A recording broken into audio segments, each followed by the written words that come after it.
With the baby face, it's easy to forget that your boy's 25 years old and have been playing the game for 16 years. And as you probably know, one of my favorite things to do is just dig through Scryfall and look through cards. Every now and then, some of these cards throughout my history of playing Magic will pop up, and I'll be like, whoa, that's shockingly low. So, obviously, I'm back with another budget video. All these cards are under $1. So, for those of you on a budget, there you go. They're extraordinarily powerful. It's honestly shocking that all these are under $1. I really sifted through all the under $1 cards to find the ones that are genuinely shocking, because they're just so good. So, if you're needing some new budget bombs, some new really good cards, maybe you're a little tight on cash, here you go, my man. Have fun. Up first is Gisela, Blade of Gold Knight.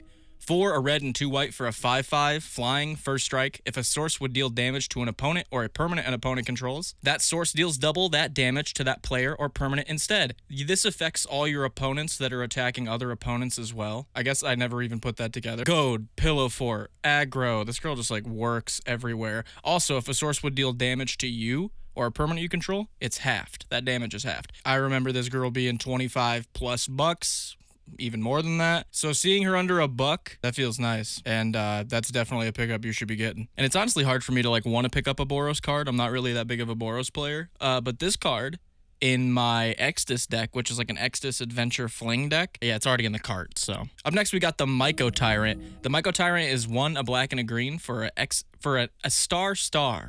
Trample. The Myco Tyrant's power and toughness are each equal to the number of creatures you control that are fungi and or saplings. Thank God it doesn't say the amount of players you control that are fungi.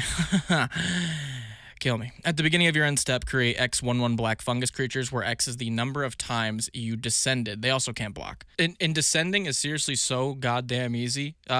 New abilities, it takes me a while to actually like sit down and read them and understand how they work. Descending is very easy. It's just whenever a permanent goes to your graveyard. Any permanent, any way. Mill, cracking, sacking, dying, anything. So if you're in like a deck where you're self-milling, oh look, it's Golgari.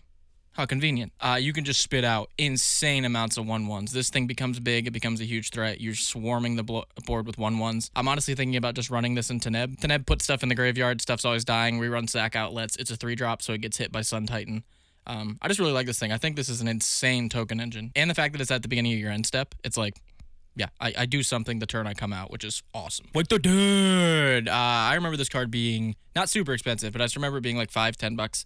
It's under $1 now, which is awesome. X and 2 black for an instant. Cast this only during an opponent's turn during combat. Return X target creature cards from your graveyard to the battlefield. Sacrifice those creatures at the beginning of the next end step.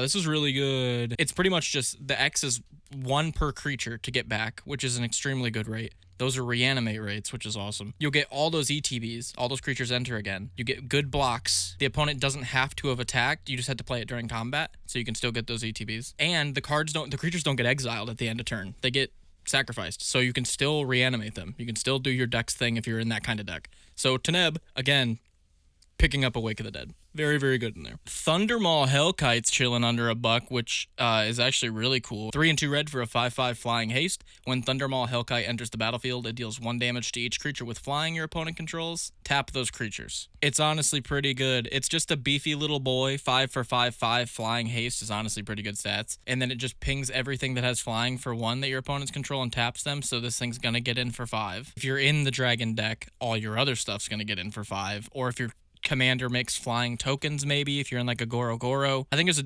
a bunch of different decks that this is actually really, really good in, and the fact that it's under $1, I feel like you can, risk testing it out more. Speaking of cards I like a lot, Sphinx's Revelation is under $1, and it's nuts. This card is still to this day extremely good. I don't understand why it's under $1. X, a white and 2 blue for an instant. You gain X, you draw X. I'm completely fine with doing that at the end of someone's turn or in response to a really big swing at me. It really feels like it just is a reset button. It's like, I'm going to go ahead and just gain 6 life, draw 6 cards at the end of your turn. This is one of those cards where I remember it sorcery speed, and then every time I look it up, I'm like, God damn. I'm like, that is really good. We don't talk about its douchey little brother Rakdos' return, though.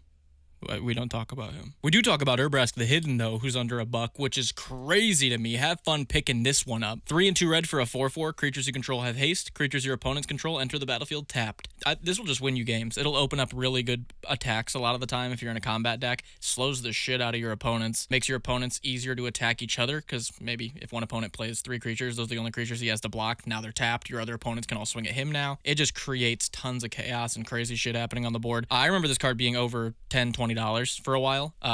under $1 now, so you know, you need haste enablers. You're in that Goro deck again, like I was saying. You're in the aggro deck. Just have fun. You know what I mean? This card's an awesome one to pick up for under $1. Body Launder is another one that I've talked about on the channel before. I think I talked about it in my under $5 video. It's under $1 now. 2 and 2 black, 3/3 death touch. Whenever another non-token creature dies, Body Launderer connives. Fill the graveyard more, buff up your Body Launderer. In the types of deck this guy goes in, we'll do both of those things for sure. And when it dies, return target non-rogue creature with equal or lesser power from your graveyard to the battlefield. Yeah, we'll add that to the reanimation deck cycle rotation. You know what I mean? Body Launderer just is the perfect addition to that whole chain you're trying to do in those decks anyway. Again, I hate to be a broken record. Teneb, yeah, you know where I'm going with that. It's just good. Outlaws of Thunder Junction Commander seriously lowered so many good cards and prices, including Oblivion Sower. Oblivion Sower has been Oblivion lowered, all right? And you heard it here first, folks. It's a 6-drop, 5/8. When you cast the spell, target opponent exiles the top 4 cards of their library. Then you may put any number of lands that player owns from exile onto the battlefield under your control. Now listen. 1. It's a big Eldrazi for 6 that's cool. It mana ramps you. And 3, and most importantly, that I think a lot of people either don't know or just have forgotten, you get to play any number of lands from exile, no matter how they were exiled. So if you're in a deck that's able to just like exile off top, exile graveyards maybe. Yeah, I'll exile your graveyard, then I'll play Oblivion Sower. How many lands did you have in your graveyard? You had 6, and I hit 2 off the Oblivion Sower. I'll take 8 lands. Again, if you're in the right deck, I'm sure it already popped into your head. You're like, oh, that works with this card. That's insane. I think the main thing is the playing all the lands that are from exile that player controls. I think there's some really crazy stuff you could do with this. And again, for under $1, try it out. You might as well. Speaking of might as well, we're going to go ahead and take it one step up. This one's just do it because it's really good. Curtain Call is 5 and a black for an instant. Destroy 2 target creatures, but it's got Undaunted. It costs 1 less for each opponent. 90% of the time, you're going to have 3 opponents, so this thing's going to cost 3 mana to destroy 2 creatures at instant speed. 2 and a black to destroy 2 creatures? Yeah, not a lot to say about this, except for Outlaws of Thunder Junction, baby. Lowered so many card prices. Thank you kindly. Inspiring Statuary is a really, really cool one. I remember this thing being like 10 to 15 bucks. Your non-artifacts can help you play your artifacts, so in niche case scenarios, this is like super good. Like Rashmi Ragavan, non-artifact commander. The whole deck's based around artifacts or flooding the board with artifacts. And like half the deck is non-artifacts. So flooding the board with artifacts to help us cast the other half of the deck. The brand new Imskir commander coming out in Modern Horizons. We made a deck for it if you want to check it up in the top right corner. This is really good. Same concept. Non-artifact commander based around flooding the board with artifacts. We'll be able to play him cheap all the time. Plus he has affinity for artifacts, so we're already going to be able to play him cheap. That guy's coming out super cheap. And again, I'm sure a bunch of case scenarios popped into your head where you're like, ooh, Inspiring is actually really good in this deck because I make a bunch of blood tokens, or I make a bunch of clue tokens, or a bunch of food tokens. So again, under $1, definitely try that one out. And finally, to top off this list, we've got Doom Whisperer, which literally cracks the scale of like every power gauge and yet is under $1. 3 and 2 black for a 6/6. Already breaks the vanilla creature power rank. Love that. Flying Trample. Oh, 2 keywords. That's good. Pay 2 life, Surveil 2. Yeah, you're probably looking at the card, reading for the use this only once a turn. It doesn't say it. You can do that as much as you want, whenever you want. So if you're in the graveyard deck, again, wow. Or maybe you just pair this with the Myco Tyrant we were talking about earlier. Surveil a ton of permanents into your graveyard, flood your board with 1/1s, and then sack them all to gain life somehow.